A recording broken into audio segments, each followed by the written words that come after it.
I think in the end, this month was a good month. I don't know, I just like want to grab Grace and give her a hug. Like, it made me so mad. This is one of those books where the more time that goes by, the less I like it actually. Hi, welcome back to my channel. Today I'm going to be talking about all of my June reads. June is finished. That's crazy. I feel like the year is just flying by and we're already halfway through, and that's really crazy. But here are my June reads. I read 6 books in June, the first of which I finished on June 1st. I just absolutely tore through that book. And the second of which I finished literally last night, right before filming this video. So it was a full month. From the very first day of the month to the very last day of the month, I really was trying to finish books. I had 3 books that I was supposed to read this month. And by supposed, I just mean I wanted to read them this month. And I had put that goal for myself based on what I pulled for my June TBR. And so I just had this goal of finishing The Princess Bride by William Goldman, The Stone of Tears by Terry Goodkind, and Fourth Wing by Rebecca Yarros. And I only finished Fourth Wing. I didn't even start Stone of Tears. I just wasn't feeling it. And I did start The Princess Bride, but I'm not finished with it. So it's not included in this month, even though technically I really did want to finish it for this month. However, also, this was not something I was supposed to read this month that I set out for myself to do, but I did end up finishing Saphirblau by Kerstin Gier, which is a German book, and I have been working on that for a very, very, very long time. And so I'm very happy I finished that at least. Maybe I kind of shimped on my other responsibilities that I had set out for myself at least. But I did finish Saphirblau, and I did finish Fourth Wing, and I started The Princess Bride, and I finished some other really good books this month, and also one really awful book. So I think in the end, this month was a good month. So let's jump right into it. I have freed up the space here, and again, just a very quick overview. I'll be using the CAWPILE method. You can see what that means here. I will just put on the screen the different letters, what they all mean, so you can pause it, and then you can read through the different letters to see what exactly these ratings are meaning. And also I will put my specific rating. It's slightly different than the original CAWPILE method, which I will link the video below from the creator herself for talking about the method and explaining it to you if you want to use it yourself. And this is mine. I do it a little bit different. I believe the creator herself, it's 1 through 3 is bad, and then 4 through 6 is mediocre, and 7 through 9 is good, and 10 is great. I think that's it. But as you can see on the screen here, mine is a little bit different. I just felt like that wasn't descriptive enough for me personally, so I changed it a little bit. So starting off with the first book that I read, that was Fourth Wing by Rebecca Yarros. That was the book I finished on the first day of this month. I absolutely tore through this book. I listened to it on audiobook. It was narrated by Rebecca Soler, who I really like in general for audiobooks. I think she does a pretty good job. I'm reading one book from her now, Caraval. I'm reading it for the second time, or listening to it then I guess this time.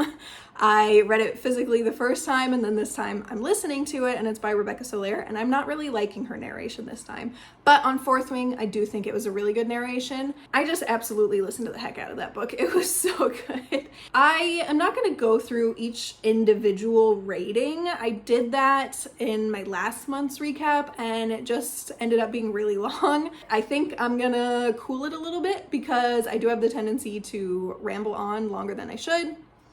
I don't really need to encourage myself to ramble even more by going through each individual rating. So I'm just very briefly going to touch on the high highs and the low lows for this book. And you can see by my reading, you can infer the rest, I think. But if you have any questions, just let me know below. I'm always happy to answer anything and talk about any books. So for this one, you can see that the atmosphere, the intrigue, and the enjoyment for me were by far the highest ratings. I gave atmosphere and enjoyment a 10, which is the highest rating I can give, and I really don't give that rating very often. But I just feel like this book, the enjoyment and the atmosphere for me were almost one and the same. I enjoyed it because of the atmosphere, because I think it was really fun. I think that the plot was fairly unique. It's not the most unique plot ever, but I think for a young adult book nowadays, after it feels like everything has kind of been done already, I do think it was pretty unique. I just think the idea was really fun. The school was fun. How it was presented was fun. I also like the idea that Violet, the main protagonist, she didn't want to go to this school. This like kind of, I totally forgot what it was called. I read this back in June 1st. It's the end of June now. It's not like flight school, but like fight school maybe, like dragon school. I don't know. Point is, you go to this school and then dragons basically pick you. And at the beginning, you'll see that I put the description briefly. So if you didn't pause and read that at the beginning of this book, when I started talking about it, maybe jump back now and pause it so that you can kind of know what I'm talking about. But basically, they go to the school, and then at the end of their first year of training, they get paired up with dragons, ideally. It doesn't happen every time. Most of the time, you die along the way. Sometimes a dragon doesn't pick you, and you have to repeat it from the beginning. And so it's this really dangerous school, and Violet did not want to go to the school. She wanted to go to the scribe school, I believe, and basically just be a scholar and just write down history and whatnot. So very different from this kind of fight school, basically, where there's a very high chance that you could die. And I really like the idea of a protagonist who is kind of reluctant to be the hero of the story in a way. And I liked that. I thought it was more interesting than so many other YA books where they're kind of reluctant, but they're choosing this path for themselves for the most part. And this one, she didn't choose this path for herself. Her mom chose it for her. She wanted nothing to do with it. And the people around her wanted nothing to do with it for her also. And so it was really like everybody was against it, including the main protagonist, but she ended up being forced basically to go into the school anyways. And so I think that was kind of an interesting twist on the average YA novel, and I liked that. And I just think the whole school atmosphere was so much fun. I don't know, I really liked it, and I like dragons in general, so this kind of was a given that I was gonna like this book, but I didn't think I would enjoy it as much as I did. I do think that you can see the writing was the lowest score on this, 7. Also the logic, not super high. The characters, not super high. Also not low at all, but not super high. The 7 I would say is kind of borderline low for me, but definitely anything that's 8 or above is not low at all for me. That's a pretty decent score. But you can see those were on the lower end of what I rated this book in general. And that's kind of just because I feel like it was a little cheesy sometimes. It was cliche sometimes.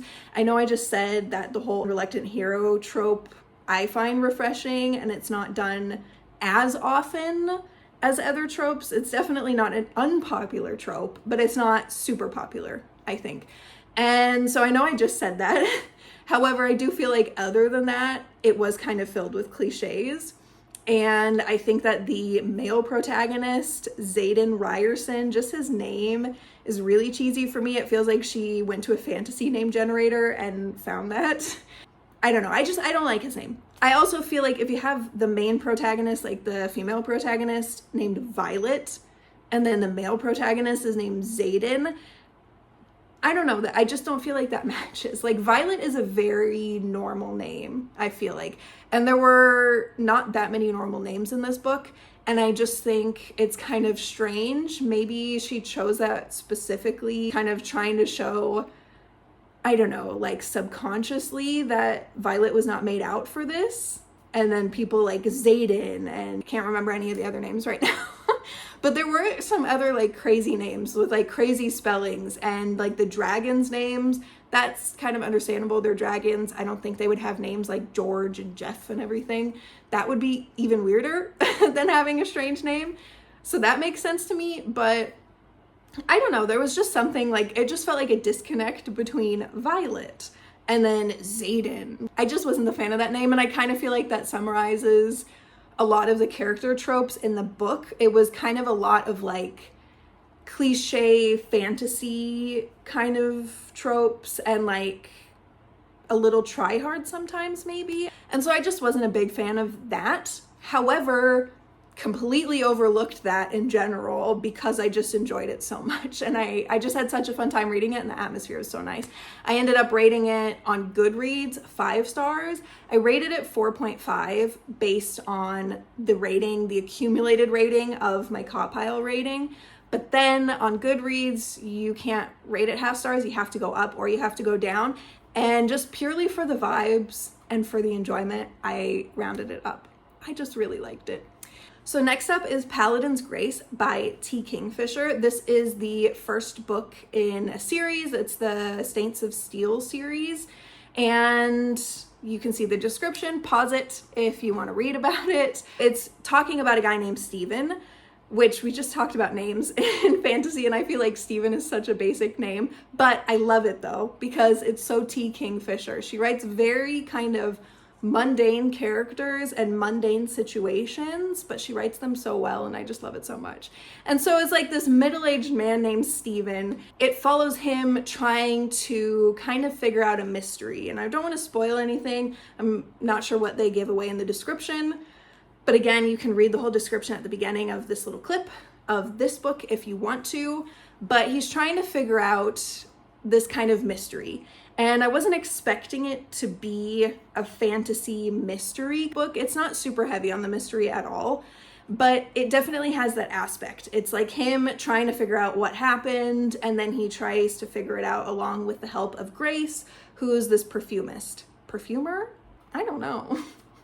She makes perfumes. So he goes with Grace and then her friend Marguerite and a couple of other people, and they're just trying to figure out what on earth happened. And yeah. And so I wasn't the biggest fan of the kind of mystery aspect. I would prefer if it was a little bit more action-packed, and I feel like this book was not so action-packed. As you can see by my ratings, I rated it really highly. However, I will say the lowest score, as you can see, was Intrigue with 7.5. And that's because, to me, this kind of felt like a mystery in the sense that there wasn't that much happening in the middle, I guess. There definitely was stuff happening, but it just wasn't as action-packed as I would have liked, and I'm just really not a fan of mysteries in general. And again, this was like barely a mystery. I think if you like to read mysteries, you're not really gonna think that this was a mystery. But for me, as somebody who doesn't really read it, to me this really felt like a fantasy mystery.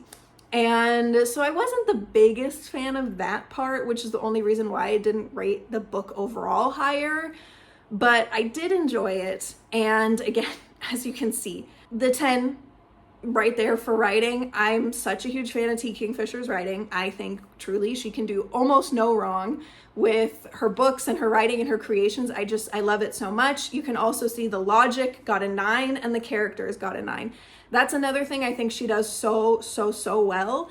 And so even though this was kind of a little bit of a fantasy mystery, which again, not really my thing, it was so easily overlooked because I just think the characters were so well done and so fleshed out without it being too much.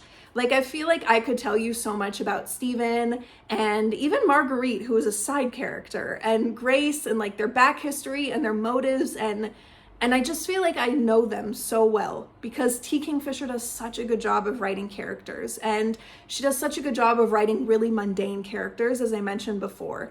Like, these were both middle-aged characters who their lives aren't that particularly exciting. At least Grace's life isn't. She just makes perfumes. She definitely has like a little bit of a kind of interesting backstory, but for the most part, for a fantasy book, it's pretty basic. But T. Kingfisher just writes her so well that she's just so, I don't know, I just like want to grab Grace and give her a hug and I don't know, just hang out with her. Like, the characters are just so well done. I just love them. The side characters, even if there's a character who's just on the page for like 2 or 3 pages maximum in the entire book, which I think was like 400 pages long or something, even those characters are still so likable, and I just feel like you get to know them so well, so much more than the average author out there. And I just feel so connected to her characters all the time in every single book she writes. You can see this was a pretty high rating overall. I ended up giving it 4.5 stars. And then again, there's the question on Goodreads, do I round it up or do I round it down?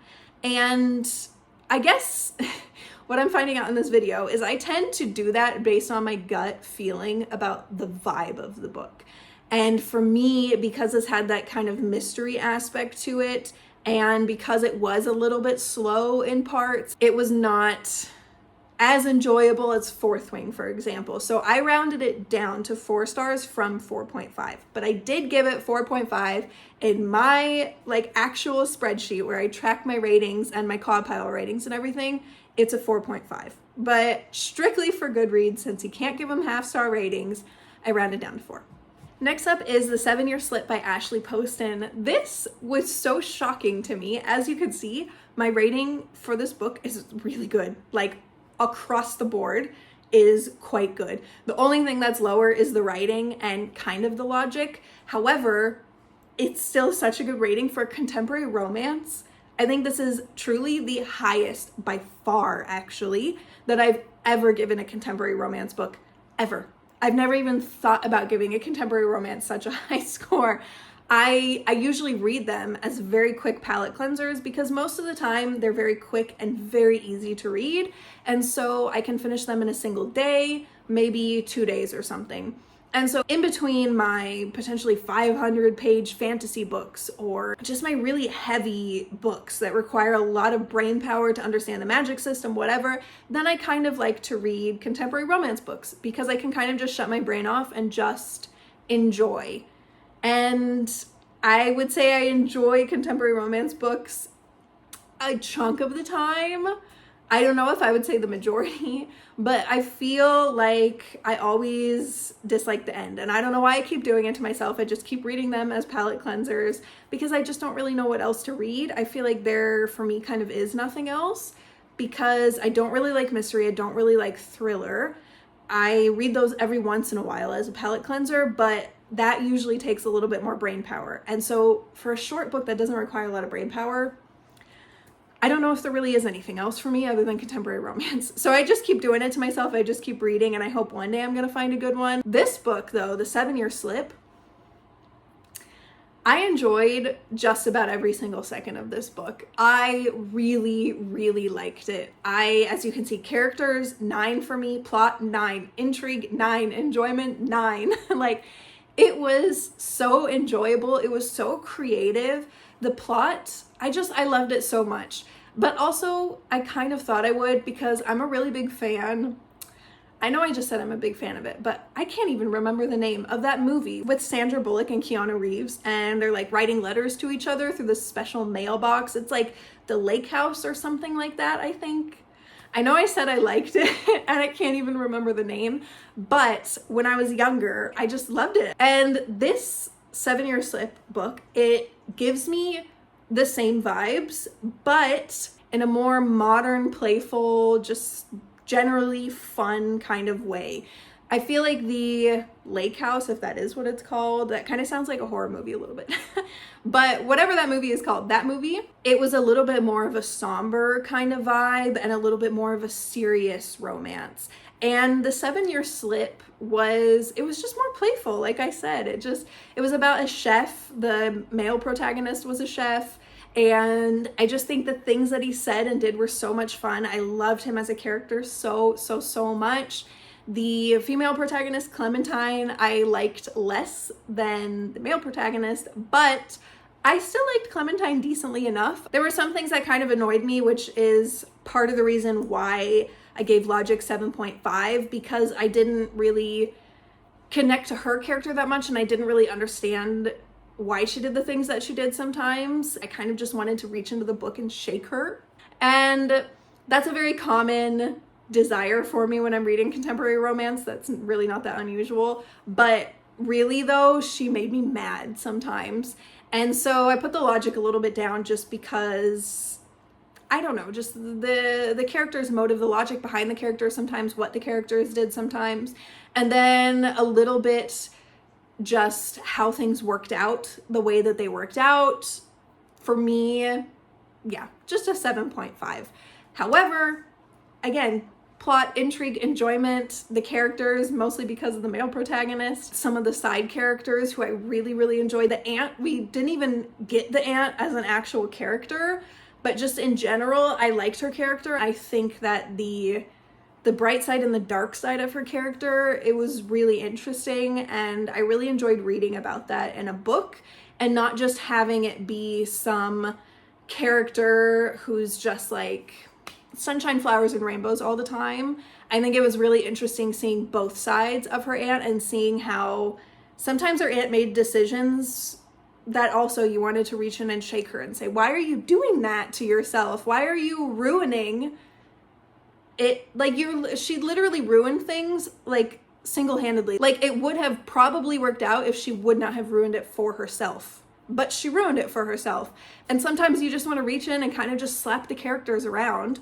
But I really enjoyed that aspect of the book, at least for the aunt. I think it was just really well written, and I really like how it just wasn't shiny polished characters all the time. You got to really look behind the scenes and connect to the characters a little bit more through their faults and through their negative traits, which I feel like you don't get to see too often in a book. And as you can see, the lowest score on here is logic, which I kind of already explained, and also writing.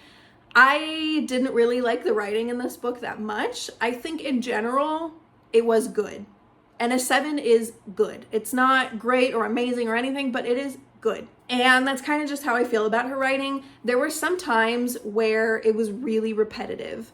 And I mentioned this in a vlog, so if you've already seen the vlog, you can just skip to the next book because I'm probably just going to repeat myself for the rest of this book. But for me, it just really felt repetitive, and not repetitive in a kind of driving the point home or in a cheeky way or in any type of way other than it just kind of felt like the editor didn't edit the book very well kind of way. Like, there were sentences where words were repeated within the same sentence multiple times, and that drove me crazy. I really disliked reading that. Like, there was one sentence at the end of the book where it said she would enjoy, or no, she was looking forward to her week off of work so that she could enjoy her week of rest and relaxation. And I just don't understand why she chose to say her week in the same sentence. We already established at the beginning of the sentence that it's a week. She could have skipped it entirely. She could have just said in which she would fill with rest and relaxation, or she could have shaken it up and said, you know, for 7 days of rest and relaxation. Like, it could have been anything other than saying her week. And that was just one example. The whole rest of the book, to me, felt like that. And it wasn't just sentences where things were repeated, but also ideas and phrases and sentences. It just truly felt like an editing issue. And I think it's because I read the majority of this book in a single day. I really was able to recognize patterns like that. And I think if I would have read it over a week or something, then I definitely would not have noticed this as much because it just would have been spread out more. But because I read almost the entire book in a single day, then if I noticed something on page 35, I also noticed it on page 150 because it was so close together, like the time span that I was reading it.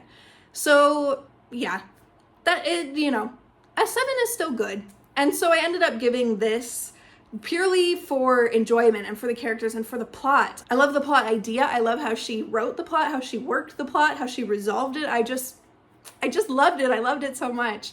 And so I rated it 4.5 stars, and I rounded up to 5 for a contemporary romance book. I'm so shocked, but genuinely, it was so good. I loved it. Next up, I read Powerless by Lauren Roberts. As you can see, the scores on this one are a little bit lower overall, and it's also kind of all over the board for this one. This was a book that I feel like could potentially become a guilty pleasure book of mine.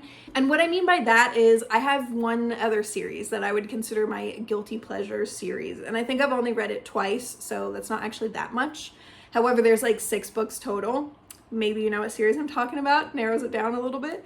But that series, that guilty pleasure series, it's one of those books where I can't really explain why I enjoy it as much as I do. Because I think the writing was really bad. I think it was really cliched. It was really just cheesy and cringy sometimes. And I don't think the characters were super well written. I didn't like some of the characters in general. I think the plot was questionable sometimes. And so it's kind of one of those books where you're like, why did I enjoy it so much? But I really did. And that's The Selection by Kiera Cass. And it's just one of those books where I don't know, I can't really explain it that well. but I really genuinely did enjoy that series. And when I think back on it, I sometimes cringe a little bit still, but in general, I think back fondly on it. And I would absolutely consider reading it for a third time. I do think when I read it through the second time, it was much worse than the first time. I think because the first time everything was shiny and new and it was like, wow, you know, and I was just overlooking so much of the stuff I didn't like because everything was just so new and interesting. And then I read it through the second time and I was like, I don't know, actually, why did I rate it so highly? I didn't rate it super highly. I think I gave it like a 3 or so, but like, why did I enjoy it so much, I guess is the better question. And I feel like for me, everything that I just said is Powerless by Lauren Roberts. As you can see, the characters, not very high, 6.5. 6 is considered mediocre on my scale, and a 7 is considered good. So this is like really on the cusp of, were the characters overall mediocre or were they overall just good? And I really couldn't decide. So 6.5, writing 5.5, that's like solid, just mediocre writing for me. It just was so cheesy and so cringy. I like the dialogue, especially, I really had an issue with. The general writing, I feel like was not so bad. I'd say if you took out the dialogue, then I would rate the writing a 7, just good, not any higher, but not any lower. But because the dialogue is included, obviously, with the entire writing in the book, then it's maximum 5.5 for me. The dialogue was just so bad sometimes, honestly. It was so cheesy, and the things that they said sometimes were just so unbelievable. I really had an issue with the dialogue and with reading it sometimes. And then also you can see for the plot, 6.5, again, on the cusp of being good and mediocre. It's just right in the middle, walking the line. I think in general, the plot was really fun and I did enjoy it. You can see the highest score that I gave this book was enjoyment, 8.5. I did really enjoy this book. And so the enjoyment was there and the intrigue in general was there, but the plot, although it was a fun plot, it just really felt like other YA novels. And this is another one. If you've seen my vlog posted before this video, then you've already heard this because I said that in this vlog. But Powerless to me felt like 70% The Hunger Games, with like the quelling and then the purge on both of them. It's like even the name, just it's so similar. And just the whole entire, you have to go through trials, you have to prove yourself, you know, there can only be one winner, a lot of people die, it's dangerous. Like, it just felt very Hunger Games-esque to me. And then I said it feels like 20% The Selection to me. Speaking of The Selection again, by Kiera Cass. And The Hunger Games is by Suzanne Collins, if you didn't know. But it feels like maybe 20% The Selection to me because of the whole royalty and the king is bad and he's abusive towards his son. He's just a really bad guy and there's really like no redeeming qualities. And the main character doesn't like him and has a huge issue with him, like the female protagonist. And there's a resistance and nobody really knows about the resistance, but then they do something big and then all of a sudden everybody knows about the resistance. And there's like a whole section of really poor people. And the main character, the female protagonist, comes from the poor people and then she's let into the palace and she's like overwhelmed by all the dresses she can try on and whatnot, but she still prefers pants. And it's just like so much from The Selection reminds me of Powerless sometimes. And so it's definitely giving me that kind of vibe. Like, not in the main plot, like the whole trial thing, that's Hunger Games, but like all of the little things happening around the main plot, that feels very Selection to me. And then the final 10% to me feels like Fourth Wing. And maybe I'm saying this because I just read this book, but I don't know, just the whole love interest and the vibe between them, like how they interact with each other, the snarkiness, the sarcasm, the dark brooding guy who's kind of villainous. And I think Fourth Wing and also Powerless are both like technically enemies to lovers. I really feel like both Fourth Wing and Powerless are so like mildly enemies to lovers. you could barely call them enemies to lovers. I feel like Powerless a little bit more than Fourth Wing. Fourth Wing, I mean, it offends me almost when people call it enemies to lovers, because it was like, where was the enemy? Did anybody try to kill anybody, like within the romance, in Fourth Wing? No. Did anybody try to actually kill anybody within the romance on Powerless? No. If there's not been a murder attempt, I don't think you can actually call it enemies to lovers. I think then in that case, it would be more like, I don't know, rivals to lovers. Enemies to me just seems like way too strong a word for what the relationship was in Powerless, and also what the relationship was in Fourth Wing. It wasn't that strong, like the hatred and the enemy vibe. So yeah, for me, I can't fathom calling it that. However, sorry for the side tangent.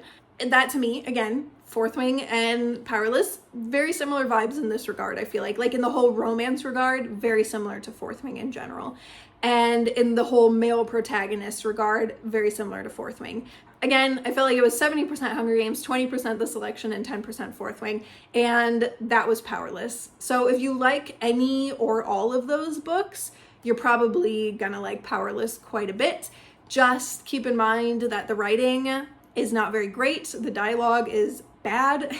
If you can look past that and look past some of the characters just being so cringy and cheesy and, I don't know, just really cliched sometimes. If you can look past all of that, I really enjoyed it. I do think it was a good book in general. And so I gave it 3.5 stars. And again, deciding on Goodreads, should I go up or should I go down? I decided to go down because of the writing. However, I will say, after the book I read after it, The Shadows Between Us, which I'm about to talk about in a second, after that book, and just in general looking back on it, I kind of feel like maybe I should have rounded up, because I did really enjoy it. And maybe I was too harsh. I don't know. We'll see. I might read it again sometime in the future. Again, I just read it, so I'm not really sure if it's going to be a guilty pleasure type of book or not. Only time will tell. But I could definitely see myself reading it again in the future, and then we'll see how I feel about the rating then. The second to last book that I read this month, book number 5, was The Shadows Between Us by Tricia Levenseller. And here is my rating. You can see I really in general did not like this book at all. And I actually think I was being maybe too nice in these ratings.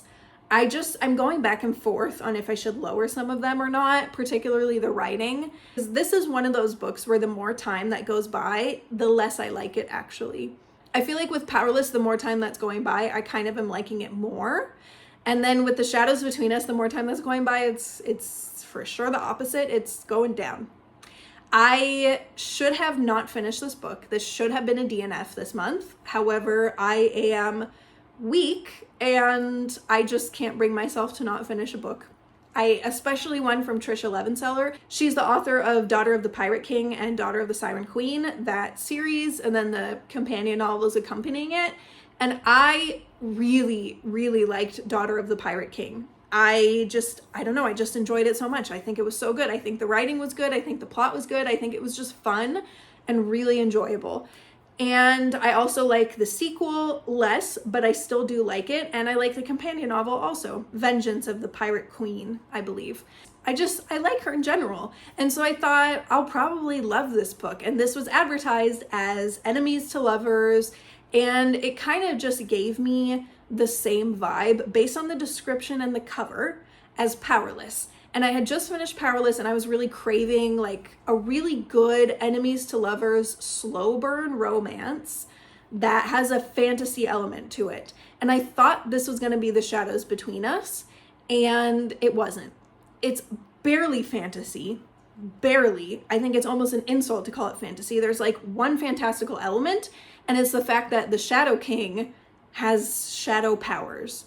That's literally it. Nothing else is fantasy related or even fantasy adjacent in this world. Like nothing. That is the singular thing. I also don't think it's enemies to lovers. I don't understand, where is the enemy in this book? There is no enemy. I don't understand. It's not like he's the Shadow King of a kingdom that conquered her kingdom or her lands and she like wants to get revenge. Like, no, it's nothing like that. He quite literally is just her king and she serves him and she has no problem with that for the most part. Like, it just, where's the enemies? I don't know if that was like miscategorized or something, or if I misread something. Also, they said it's a slow burn romance, and it's slow, all right. And that's coming from somebody who was really obsessed with slow burn romance. One of my favorite books, Nettle and Bone by T. Kingfisher, the romance in that book is the slowest romance I've ever read in my entire life. Like, almost nothing happens at all, but it just keeps building up. And I think at the end, there's one singular kiss. Maybe. There might not even be a singular kiss. And so, I mean, I loved that. I ate that up. That was like one of my favorite romances of all time, still to this day. I just think it was so sweet and wholesome. This was not that. The Shadows Between Us was like, I don't know, maybe it's just because I wasn't connected to the characters at all and I didn't enjoy them. As you can see, the characters I gave a 4, which is really bad. The only thing that's worse is intrigue, the logic, and the enjoyment. And that's mostly because I really didn't like the characters. And I just feel like the logic for the characters, there was none. And so the characters were just awful to me. And so I don't know if it's because I didn't connect to the characters and then therefore I didn't connect to the romance, but it was so unbelievably slow. It felt like it was non-existent for 90% of the book. And then for the final 10%, there was romance, I guess.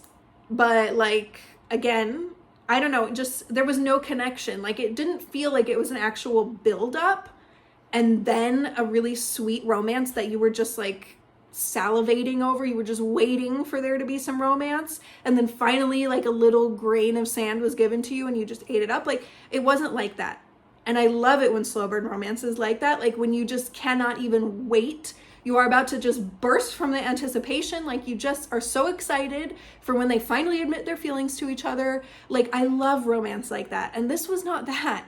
This was just like really badly done slow burn romance, I guess, for me. I just like this book literally so much. I can't even like explain it to you. Like, I could go on for literally an hour straight about how much I disliked this book. Like, I hated it even. I'm just like very briefly gonna touch upon some standout scores. So you can see I gave writing a 7. That's one where I'm kind of thinking maybe I should have put it down because it was very cheesy and very gaudy. In general, I think that I like her writing, Tricia Levenseller, and I think that she writes dialogue decently. And I think I partially gave this such a high score because I had just come from reading Powerless, where I really didn't like the writing. And so then this writing felt all the more special to me. However, looking back on it now, if I'm just looking at this book singularly and not comparing it to Powerless, I don't think I would rate the writing as highly. Even though I do like her writing in general, I feel like this book was just not it. And then the intrigue and the logic, there was no intrigue for me. I did not want to pick up this book. I didn't care about what was going to happen. This book was described as Slytherin romance, which really, really intrigued me. And I don't know. I just thought like this is going to be my favorite book of the year. Like, Slytherin romance, love it. It was not Slytherin romance. I mentioned this in my vlog, my last one again. I read all of these books, the last 4 books, the 7-Year Slip, Powerless, The Shadows Between Us, and then also the final one, Saphirblau, which I'll talk about later. I read all 4 of those books just in the past, I don't know, week and a half or so. And that was all on my last vlog for the most part. So check that out if you want to hear more thoughts about these books. But yeah, this book, I mentioned in that vlog that she said it was Slytherin romance, and it felt like how everyone always jokes about how J.K. Rowling herself, who wrote Harry Potter and, you know, coined the term Slytherin, how she went so heavy-handed with the stereotypes for the houses. And it's like Ravenclaw, they're really smart, they're really nerdy, and all they do is read. Hufflepuff is just basic, sweet. Honestly, in the movies and the books, they kind of were just ignored for the most part. And then there's Gryffindor, who's like the powerful heroes, and they're so brave and strong. And then there's Slytherin, and these are the villains, and they're awful. They're so ambitious and mean. Like, she just wrote it so heavy-handed with the stereotypes. Like, it was just, everyone in the house was basically pigeonholed into what they were supposed to be like. And I like Harry Potter, so I'm not dogging on that book necessarily. I do think this was a negative aspect of the book for me. However, I really like the book overall and the whole series overall. But Tricia Levenseller did the same exact thing. Like, she thought, oh, I'll write a Slytherin romance. And then she just made the two main characters such awful, horrible people with no mercy and no regard for anyone else. The main character, the Alessandra, the female protagonist, was so horrible. She was one of my top 10, maybe even top 3 worst characters I've ever read in my entire life. She was so selfish. She was egotistical. She didn't care about anyone else at all. She certainly didn't care about anyone else or anything else more than herself. She always put herself first. She was so whiny. She was just so annoying. She was constantly talking about feminism and how important it is to have women, you know, like have rights and whatever, which I'm totally for.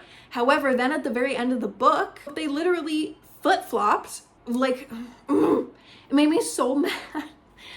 There was one woman in the book and she wanted to wait to sleep with her boyfriend or whatever, her, you know, suitor, until they were married. And everyone was like, you go girl, like stand by your beliefs, you're awesome. And that's great, and I totally agree with that. And, you know, that made me really happy to read. And then literally on the very next page, there was another woman who was in this group of women, and she was like, well, my guy doesn't want to sleep with me. He wants to wait until marriage. And then all of a sudden, it was the opposite. All of the girls were like, oh, he probably is just doing that because he doesn't want to hurt your feelings, or he doesn't want to pressure you, or he doesn't want to do this. And they just were making up excuses for him. And then they quite literally told her to manipulate him into sleeping with her. Because they said, he doesn't know what he wants. He's just saying that. Why can't he just say that? Why, if the woman can say it, and if everyone praises her for standing by her beliefs, why can't the man have the same beliefs? And then why can't they stand by him? I think that's so awful. I think it's so horrible and so disgusting to, I don't know, to praise a woman for making that decision and then to manipulate a man to making the other decision that you would prefer in that situation and not praising him for making the same decision that the woman made. And then the whole book is just all about feminism and all about like all of this stuff. And then like at the very end of the book, they just slap you with this. And it was like, if I would have read that at the beginning of the book, I just would have stopped immediately. It made me so angry. And there were so many things in the book that made me angry. And then also just in general, final thing I'm going to say about this book, it was just so boring. It was so boring. Like the only interesting things that happened were just mentioned in the book. Like there was a Robin Hood kind of character and I thought, ooh, that's fun, you know? I love Robin Hood type of characters. Steal from the rich, give to the poor, totally my thing. Like, I'm so excited to read about this.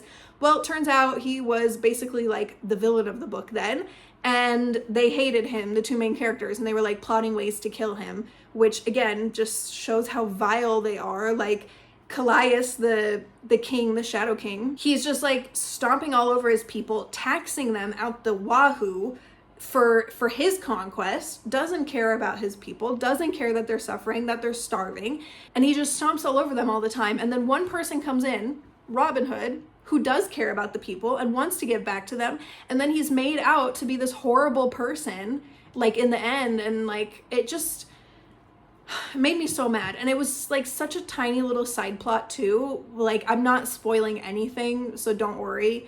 Like, truly, I haven't spoiled anything. There's really nothing to spoil. Like, it was so unimportant and I just wanted it to be important and I thought that it would be, and of course it wasn't. And that was the most interesting part of the book, and it was just like this teeny tiny little thing. I hated it. I gave it 2 stars, just a flat 2 stars, and I am even considering it, maybe I should say 1.5. Maybe I round up to 2. Maybe I round down to 1. I don't know. This is kind of one where I'm just going back and forth days after, just thinking, I don't know. I really didn't like it. Anyways, I don't want to talk too long about that. So the final book that I read was Saphirblau, which is Sapphire Blue. It's by Kerstin Gier, which is a German author, and I read this book in German. As you can see, I gave it pretty average run-of-the-mill scores. This was like very consistent. I know for some of the books it was like really high, really low. This one truly was so consistent, and I feel like that in general was the book for me. It was just consistent.